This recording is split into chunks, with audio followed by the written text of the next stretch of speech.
就这么点铜板，能值几个钱？想想我爹的案子吧，只剩7天了。该做的我们都做了，现在要做的就是等。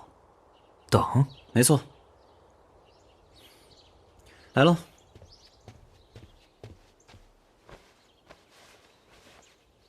就是磨粉，没有错。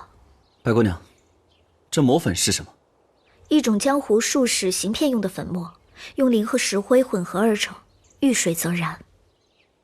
遇水则燃，阴兵借粮那天下大雨。谜底解开了，我爹有救了，宋子。子方，你先冷静一点。有些事情谁都明白，这粮食无缘无故起火，肯定是被人动了手脚。遇到下雨天，遇水则燃烧，这些道理能不懂吗？这么激动干什么？我能不激动吗？我最起码能证明阴兵借粮这案子是人干的呀。是人干的没错，谁干的？谁动了手脚？没错。如果找不到制造这一切的人，那皇上还是会把罪责推到令尊的头上。那我们现在怎么办？现在我们要做的是先弄清楚，这粮食进入粮仓库补的时候，给粮食做手脚的那个人是怎么进去的。你要的东西我找来了，这是8月初9那天户部的记录。另外，我也打听了那日的户部执勤情况，当时只有1名主事在户部，另1名则去了枢密院述职去了，而那日库房的钥匙也被他带去了枢密院。这么说来，当天仓库的门一直是关着的。又是个密室。负责筹作粮食的13路经略安抚使的资料也在这儿了。你要这些干什么？这些对我来说非常重要。现在这个案子我已经有些眉目了。这么快？你以为你爹的案子我不急啊？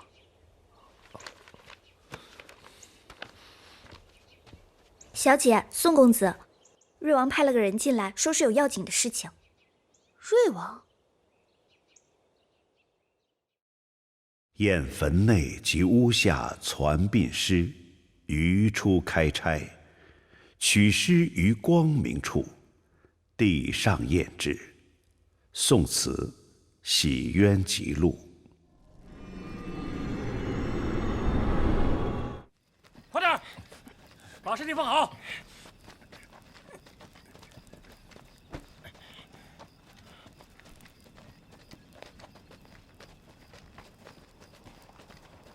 师傅，你看，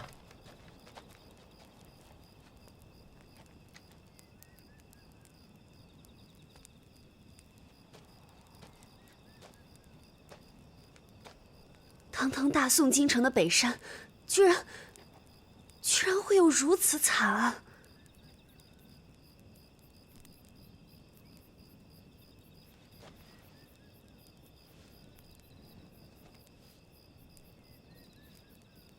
师傅，这个地方呢，离风捕头死的那个木屋不远。你不是要找2个捕快把山路给封了吗？这些人的尸首是昨天晚上发现的，早晨就报了临安府。这位师傅就是临安府的孙大人，他直接报告本王的。这个地方离木屋有多远？10里路。10里路。仵作先前已经来过了。这些人大概死了3天左右，有5个人致命伤口在脖颈部，3个人致命伤口在后部，一共8个人。这也就是说，5个人是直接死的，而那3个是逃跑的时候被补的刀。那凶手很可能是专门训练过的杀手。哎呀，师傅，我一直也纳闷呢。你想想，你说这8个人怎么同时死在这儿了呢？皮骨早就缝合了，这手指是之前断的。这个人本来就断了根手指。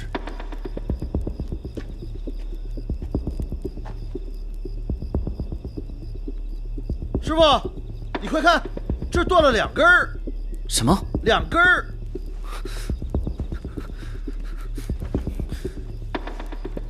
宋大哥，你看，这个人也少了一根手指。这是怎么回事啊？8个人，3个人断了手指，这是。哎，喂，师傅，木屋在那边，干嘛去啊？师傅，你慢点，等等我们。师傅，那小木屋在山坡上，你往树林里走干啥呀？问你话呢。你们过来。啊，来，小心点啊！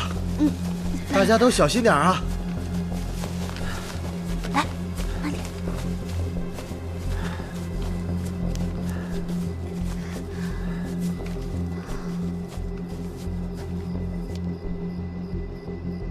这里有什么呀？不就是砍柴的人把树都给砍断了？这里有这么多树，为什么不图方便，要来这么深的地方砍树？哎呀，师傅，这个我真不知道。这答案只有一个：砍树的人不想让我们发现。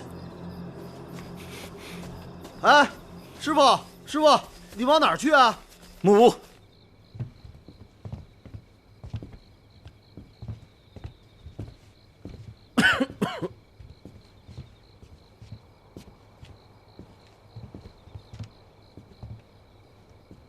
你们可有什么发现？这么简陋的屋子啊！以我对风捕头的了解，他怎么可能住在这种地方嘛？对啊，这么朴素的地方，风捕头怎么可能住下？他是被人带到这里强制住下的。师傅，我要重新验尸。这风捕头可能不是意外，是他杀。小六，这事需要得到你的支持。你是想说，我不仅要验风捕头的尸体，而且我要开棺，重新验下黄先生的尸体。黄先生不是死于瘟疫吗？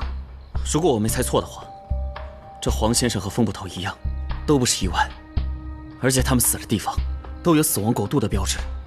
如果说他们都不是自然死亡的话，那死亡国度那些蛊惑人心的话，就不攻自破了，是吧？死亡国度蛊惑人心的说辞是什么？已经死去的礼部尚书崔明喜留下的文字里记载着，那个神秘的死亡国度的国主要带领着每一个虔诚者前往永存不亡的国度，只要舍弃尘世之躯，就可以获得灵魂的永生。真能吹！一旦证明他们是被杀的，而不是因为神明召唤自然死亡，那死亡国度那些蛊惑人心的话也就不攻自破了。那能否让我开棺验尸？风捕头还没下葬，自然可以，但黄先生已经下葬了。如果咱们没查出什么来，这是大不敬，我怕会对你不利呀。那如果说我有这个，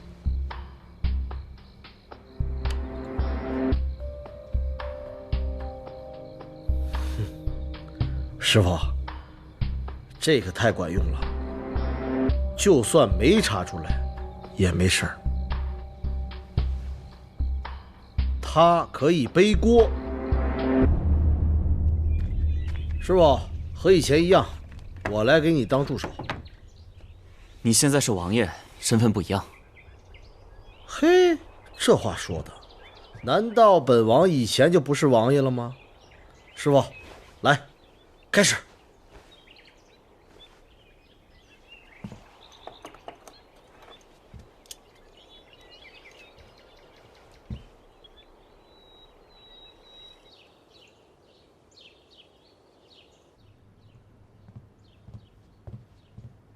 爹，飞儿，你来了。爹，宋慈和韩父那边已经见过面了，那个韩父还是使了些手段，用李太的命去威胁宋慈，先去调查阴兵借粮那个案子。那我们这边，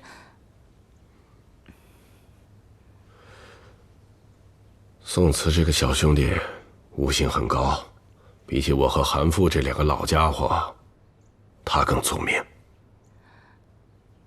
爹，我不太明白你说的。菲儿，爹只说2件事情，你就会明白。第一，即便我们沈家发生灾难，我沈修灵这一辈子对皇上忠心耿耿，问心无愧；对大宋江山忠心耿耿，问心无愧。第二，不管以后发生什么事情，爹都想保你和月儿平安无事。爹，不管以后发生什么，我都会跟着爹爹一起承担。但妹妹跟所有的一切都无关，只希望她没事就好。对了，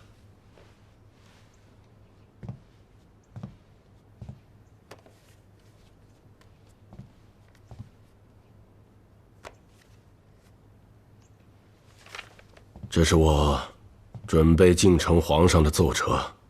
我只希望皇上能够早日指定吉日，让月儿跟瑞王完婚。只要月儿成为了瑞王的王妃，相信无论发生什么事情，瑞王定能保月儿平安。爹，菲儿，还有一件事情需要你去做。好。果然，怎么了，师傅？我切开黄先生的皮肤，才发现这皮下大量出血不是疫病所致，而是血管遭受外界殴打所致。师傅，你是怎么区分的？骨折，你看下肋骨处有3处骨折。这疫病导致皮下出血是不会骨折的，可是殴打就例外了。可是不应该呀，表皮也没有破，这不符合常理啊。你看这肋骨的位置，表面上有轻微的挫伤。那这怎么回事啊？要是我没猜错的话，这黄先生在遭受殴打的时候，凶手在他身上垫了什么东西，就像，比如书本。那个大殿的现场，那些血迹，也是凶手故意制造出来的。你是说凶手做这一切，都是为了让人看起来像是瘟疫而死的？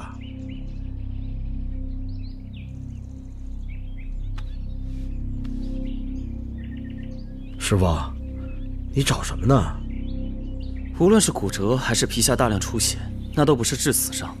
这身上又没有伤口，致死伤在哪儿呢？小亮，看这。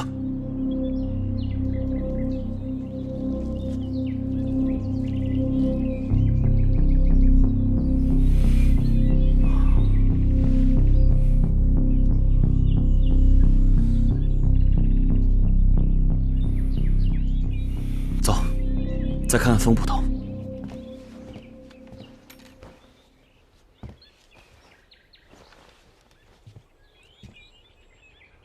哎，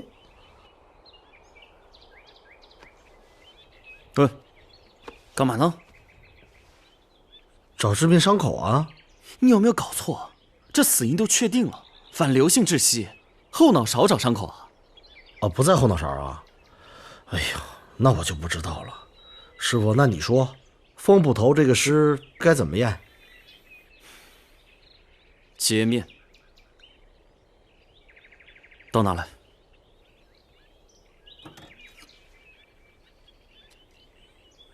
拿这把刀，把他的面孔揭开，看看口腔内部的情况。师傅，你不会这么变态吧？我这是为了破案。不是。哎，这么丑干嘛？啊？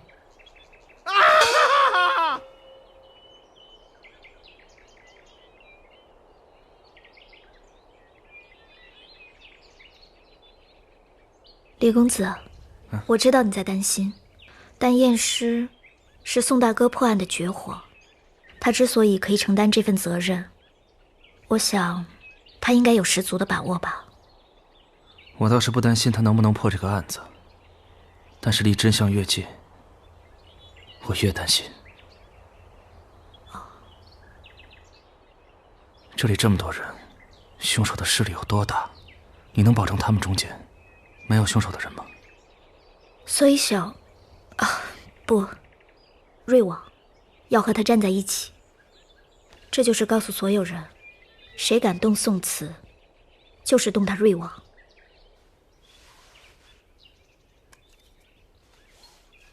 这喉咙肿大，喉口有伤，的确是被枣子卡死的。哎，师傅，你快看！孙大人，验尸的结果已经出来了，黄先生的死是被人拿毒针突然戳中了后脊椎的部位，导致死亡的，而且死之前遭受虐待。风不平则是让人拿枣强行塞入喉咙，导致反流性窒息而死亡的。风不平，他的右脸颊内处有划伤，明显是打斗的时候留下的。这后槽牙处有皮肉，应该是咬伤了凶手造成的。那凶手的手应该是受伤了。按照正常逻辑来说，他们是有异谋的，所以说这主谋不会亲自动手。这条线索并不重要。那个密室又怎么解释呢？按照我们正常的逻辑，我们是想搞清楚凶手是如何进入密室，又如何逃离密室的。难道不是吗？这个密室，它恰恰相反。密室里简直是完美，这门窗紧闭，一切东西整整齐齐。所以说，是先有的案发现场，再有这个密室。这风捕头是在野外的时候被人杀死的，然后再搬来桌子，伪造出这风捕头是被枣噎死的假象，最后盖上木屋。那个木屋除了床铺、椅子、桌子之外，什么都没有，甚至连装水的水槽都没有。而那个木屋离最近的水源至少10里路。的确，怪不得我刚看到那个木屋的时候觉得那么古怪呢。把人杀了，围着死人周围盖几栋房子。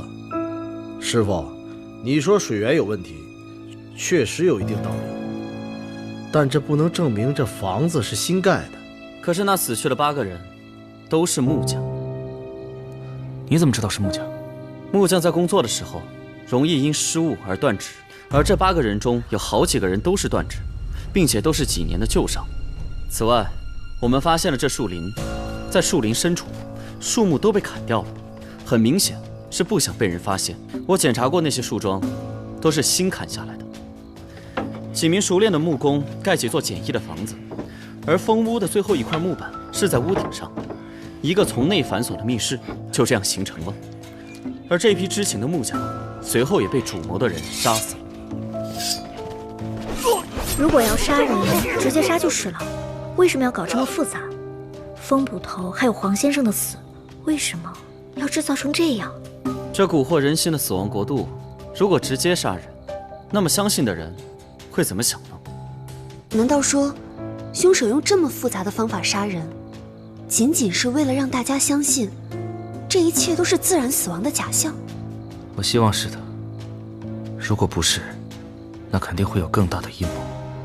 你什么意思？我现在也不知道，但我有一种很不祥的预感。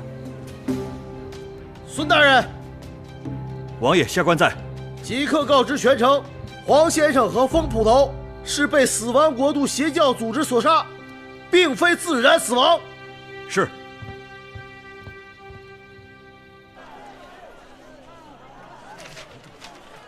原来黄先生不是自然死亡呀！我就说这个死亡国度肯定是假的。现在阴兵借粮这个案子只剩5天了，我们该怎么查？这首先，我们就当这2个案子是有关联的，把2个案子当成一个案子查，共享所有线索。一旦我们发现了新的突破口，两边都要同时查，不遗漏任何信息。我已经让小神婆去调查那5位死去的大臣，我相信他们活着的时候，一定经历了什么不一样的事情。那我需要做什么？子枫，你也有任务。这小神婆查到，阴兵借粮负责押送粮草，天下13路经略安抚使的所有资料。你呢，负责去比对这些资料，包括查他们的同门、他们的学生以及他们的朋友，每个都要查。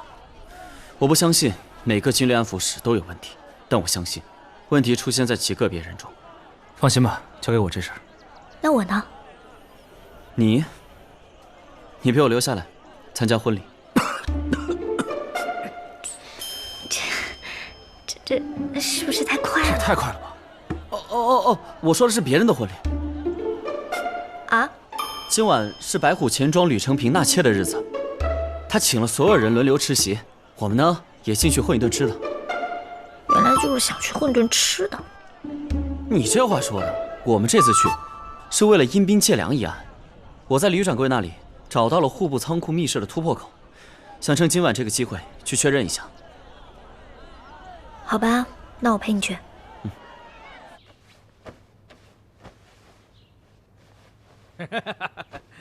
哎呀，妹儿，妹儿，哥，你这是干嘛？我最近总觉得心神不宁的，我觉得我们还是离开京城比较好，反正剩下的钱也够我们花了。咱们攀上大官儿，这肯定不能走啊！可是哥，万一出什么事……没有什么万一，那个大官可说了，保咱们仨呀享不尽的荣华富贵。行了，放下吧。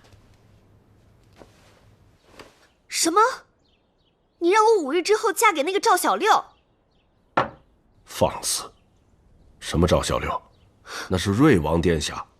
可我们俩现在还是兄弟，能不能多给我点时间啊？我给你时间，但皇上不一定给我时间。啊！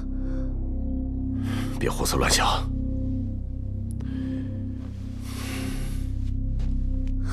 姐，这到底怎么回事啊？你别问了，准备下吧。好。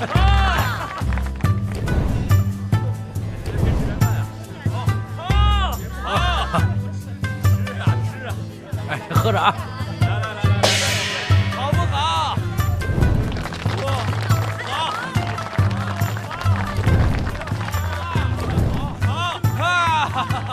好！遇水燃烧，磨粉。通风口只有幼童肩膀大小，成人是钻不进去的。户部仓库的通风口和这个铁环差不多大，看来错不了了。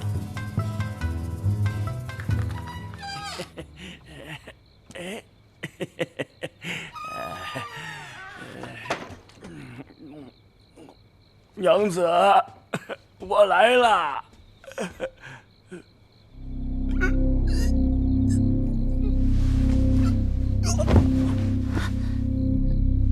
老爷，你怎么了？吕老爷，死人了！宋大哥，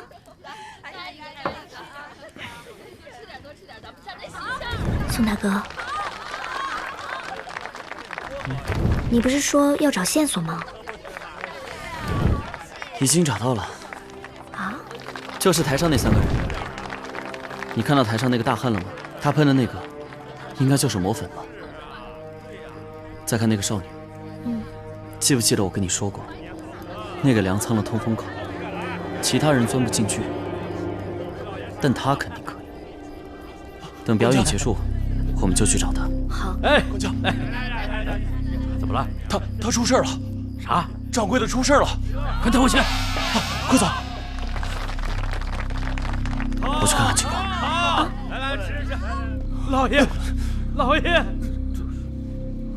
你谁呀？这是太傅大人的令牌，我是替太傅大人做事的。公子，是谁第一个发现吕掌柜死的？是新娘子。老爷刚入洞房不久，新娘子就吓得跑出来说老爷死了。那这新娘人呢？我们也不知道是不是新娘害了老爷，所以我们暂且把新娘子关在了柴房。柴房在哪儿？带我去看看。是，你看着老爷。好。公子，这位姑娘就是新娘子。姑娘，我想请问一下。你们不要问我了，跟我没关系，我什么都不知道。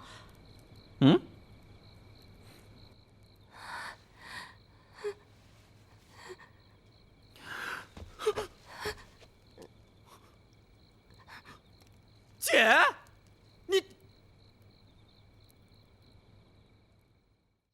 宋慈兄弟，吕掌柜死了，令姐作为唯一在场的人，在没有查清吕掌柜是否被人谋害之前，令姐是不可以随意走动的。我杀了他？我疯了吧？吕老爷可是京城首富，你知不知道我费了多大的劲才嫁给他？我爱他还来不及呢，我怎么可能？你快给我说一说呀！爹，青姐不会的。宋慈，你放心，有我在，没有人敢难为你姐姐。只是，她暂时需要住在我府上，不能离开，直到案子查明。二位大人，能否借一步说话？这么说，吕掌柜的尸体你已经检查过了？是的，吕老爷是中了河豚毒素而死。这种毒不会当场发作，有延迟性，通常是中毒1个时辰后发作。吕老爷离开宴席后，不到1炷香时间就死了，可以排除他在洞房内被投毒的可能性。所以吕老爷中毒一定是在婚礼宴席上，而我姐那天一整日都在有人护卫的洞房内，所以她根本就没有作案时间。故而我敢保证，杀人这种事情她是绝对不会做出来的。还请沈大人给我一个找出真凶的机会。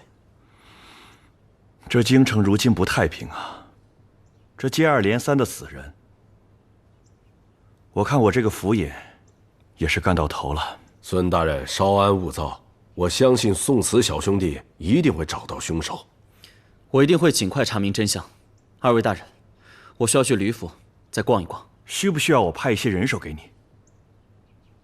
凶手在暗处，我们在明处，人手太多，难免眼杂，不必了。告辞。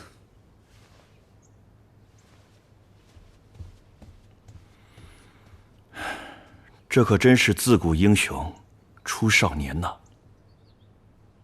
是啊，我们大宋后继有人了，我心里也算是踏实了。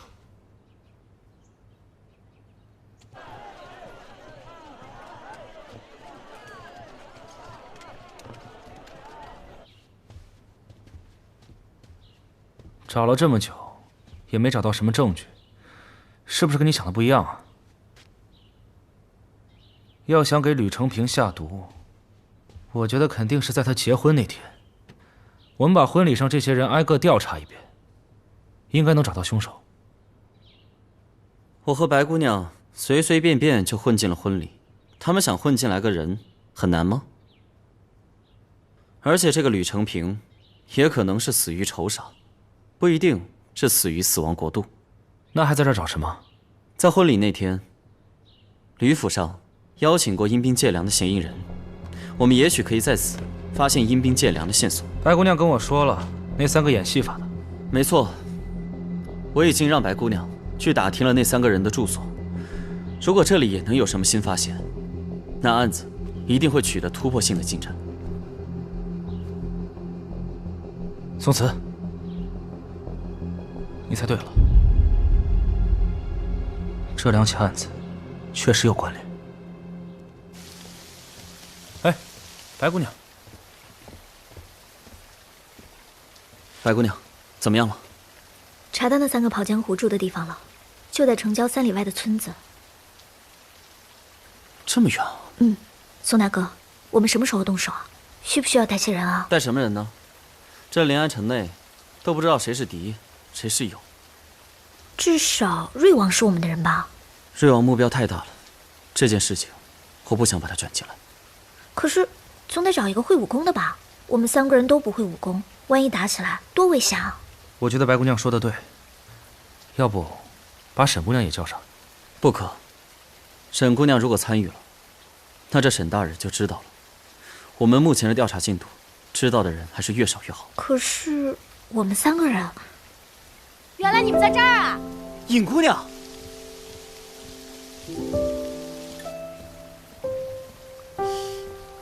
你们可真是让我好找啊！这么大的京城，我可是足足找了3天呢。真的是你啊？什么真的假的？当然是我了。我又说傻话，我帮你拿伞。走。啊，走啊！哎，你们干嘛去啊？哎，他们怎么忽然走了？哎呀，笨死啦！人家家久别重逢，有的是话说，你凑什么热闹？我这不是反应过来了吗？破案的时候反应这么快，这个时候反应不过来了，真是难怪一个人。让一让。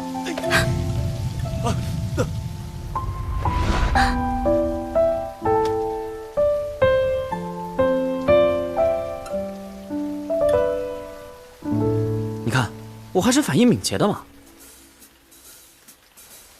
我有事先走。啊，伞你不要了。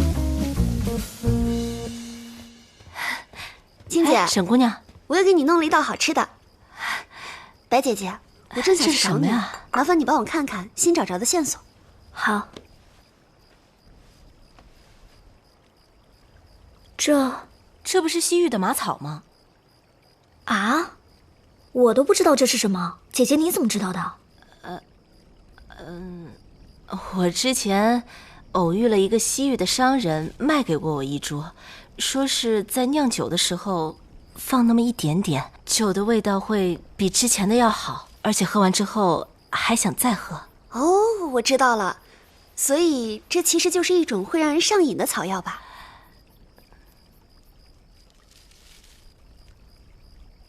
沈姑娘，你这是从哪儿弄来的？别紧张，一会儿入戏一点。我有一种特别不好的预感。乌鸦嘴！有人吗？我们是白虎钱庄吕老爷家的。不好，有血腥味儿。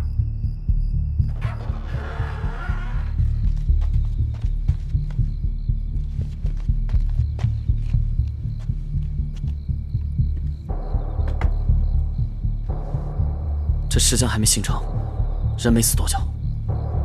茶也是热的。你去找下他们的行李。